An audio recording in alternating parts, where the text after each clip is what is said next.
بسم اللہ الرحمن الرحیم۔ السلام علیکم ورحمۃ اللہ وبرکاتہ۔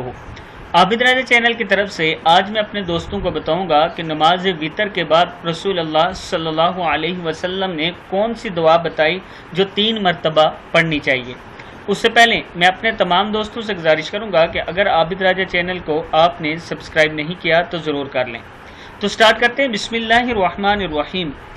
رسول اللہ صلی اللہ علیہ وسلم نے 3 مرتبہ یہ دعا پڑھنے کے لیے فرمایا ہے نماز وتر کے بعد۔ سبحان المالک القدوس 3 مرتبہ، پاک ہے میرا رب بادشاہ نہایت مقدس، اور 3 مرتبہ بلند آواز سے کہتے تو انہیں لمبا کرتے، پھر کہتے رب الملائکۃ والروح، فرشتے اور روح کا رب کیا ہے؟ رب الملائکۃ والروح۔